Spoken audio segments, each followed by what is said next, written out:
Hi everyone, so today I thought I'll make a video that actually will be about creating some art, and so here is what I thought I'll do. I had a beautiful box of Derwent watercolor pencils. As you can see, it comes in this wooden orangey red box. It's beautiful. It's a great gift to give, and it comes with a beautiful lock as well. So I think this is a gift I made myself a few years ago, and I somehow never got to use them because I struggle with watercolor pencils. I find them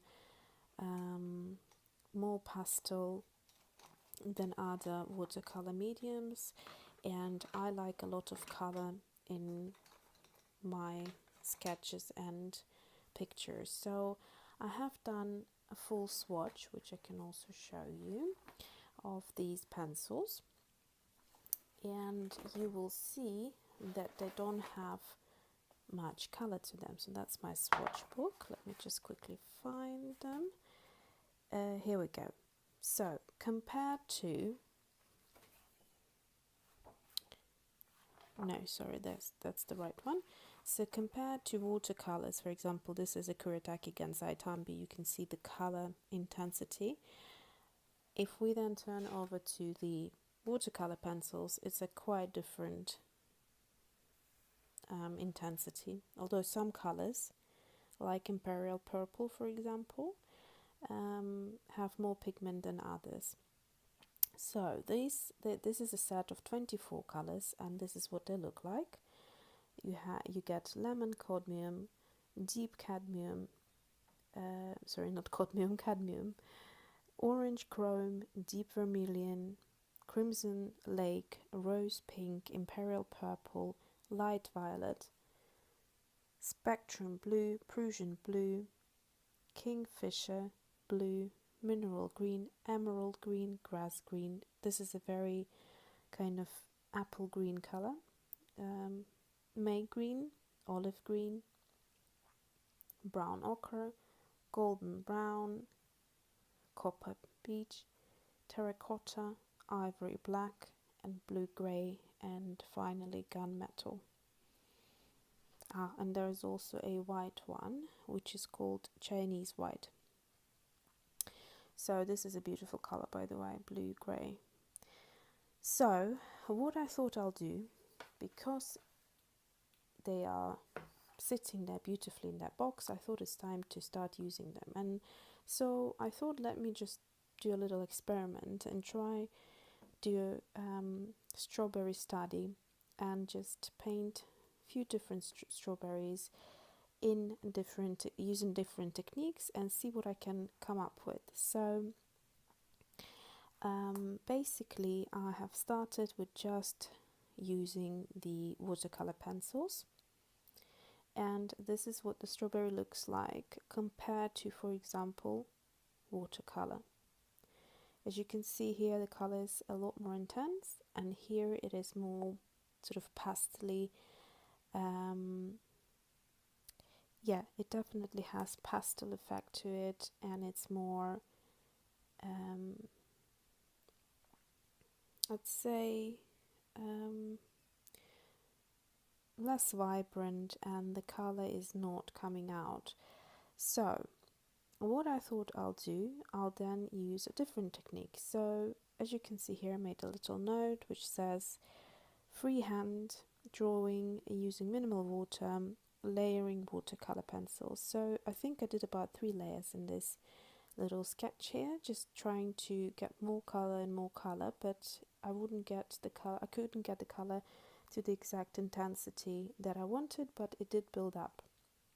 So that's the look you get with watercolor pencils.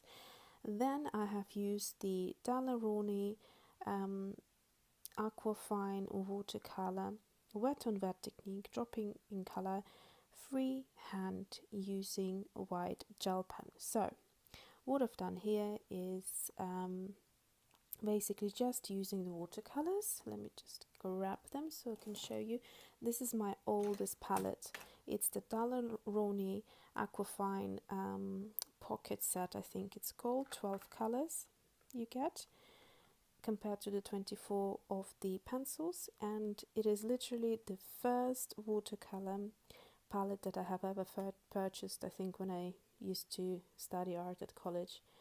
And so it's very old, and I'm actually enjoying using it again, because I have made a color mixing chart, which I will make a separate video about, and I have just,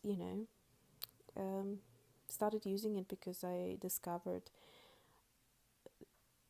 interesting colors I can mix with and get with this palette. So anyway, and like I said, I have used a gel pen. Let me just grab a gel pen to show you. This is a gel pen I got at Hobbycraft, I think. If I zoom in, it says Souffle Japan Sakura. So it's a Japanese white gel pen. Now, when I first used it, I wasn't quite sure why it wasn't coming out, because if I show you this other sketch quite quickly, I can't have this video too long apparently. So yeah, so this is how I used it. When you're first using it, the color goes on wet and you don't see it at all, so you're kind of thinking, it's not really a great pen, is it? But give it a few seconds and it starts to come out, and within a couple of minutes it then becomes completely opaque and you start seeing it. So yeah, when you do these marks, then just leave it. Don't go over it because you won't see where you already applied it. So sort of just let it dry a little bit, and that's what I have done here. So I've done kind of lines, and then they were looking unnatural. So once everything has dried, I then went with a very wet brush, minimal color, just around those lines to make them shorter, and that also created some dimension to the strawberry. So that's another look. I also tried to use the gel pen over here, which I sort of regretted later. But anyway, that's what it looks like. So the next one, I'd say the most abstract strawberry, is this one. Again, this is just using the Rowney Aquafine watercolor pencils. Now this is a wet on dry technique, but I have also used the dropping in color technique, and it's a hand-free using white gel pen. So basically everything is the same except for I have used it wet on dry, and but everything else is the same except for I have this time done only dots, and so I didn't need to go over to create this extra element. So it is most abstract.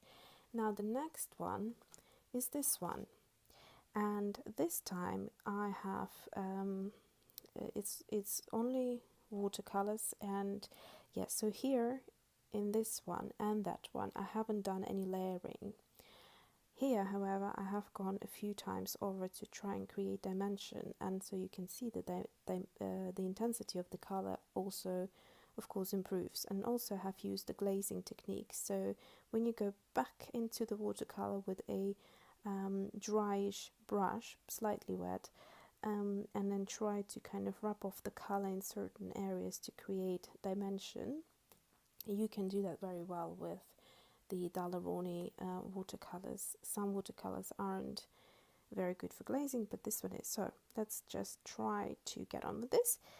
So this is a wet on dry technique. Now here I have used a pencil to draw out the basic shape beforehand, and also I have used the art masking liquid pen, which is this one here, and I couldn't recommend it more. I have ordered it on Amazon, and it's a fantastic pen. It basically has this tip, and you literally can create, as it says here, 2.0 millimeter tiny little marks to mask them. So what happens is once it dries, you then have this blue just trying to close it, you then have these blue dried patches which are kind of like rubberized, elasticy, and you can go over with watercolor and the watercolor won't go through the liquid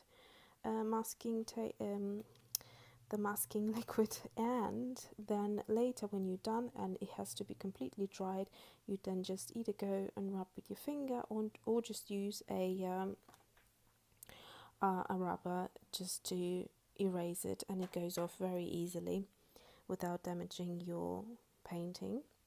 So that's what I've done here. And then finally I decided to try and combine the watercolor together with the pencils. So basically we combine this technique with this technique, and this is what we get. I have used a pencil to draw out the basic shape. Then I have done a wet on dry technique, and also used the masking tape like in the previous one here. So if you compare this one, which is just purely watercolors, to this one is a little bit more muted, I'd say, and I managed to create a slightly softer effect, but it definitely has more dimension and more vibrancy to it than this one. I just could not get this one to look anywhere close to what I wanted it to be. So, what I have learned from doing the strawberry study is that I would use my watercolor pencils combined with watercolor. I don't like the end effect just using watercolor pencils, but it is very helpful to know, because now at least I definitely will go back to those watercolor pencils and add them to my watercolor paintings. Now I have also put this little swatch page over here, so you can see how many colors from the watercolor pencils I have used to try very hard creating dimension and color. So it's basically 5 of each, so 10 colors, and like I said, couldn't get to where I wanted, but with watercolor I achieved it with just mixing 6 colors. So the last thing I want to quickly mention is that I have done these sketches using this watercolor brush pen, I think it's called, and I couldn't recommend it more. It's a medium size brush, and it just changes your life. I don't know what it is about this brush pen, but it's a lot more fun to use than just a regular brush. So yeah, thanks for watching, and I hope this was useful for you, and see you soon. Bye bye. Hi, I just realized that I forgot to show you the swatches of the Rowney Watercolor Aquafine pocket set, which comes with 20 colors. So this is what they look like. I will just quickly zoom in so that you can see them. So that's what they look like. Sap green is a beautiful color, and the Prussian red as well. Now this, compared to the watercolor pencils, again you can see the comparison of the color intensity. Thanks for watching.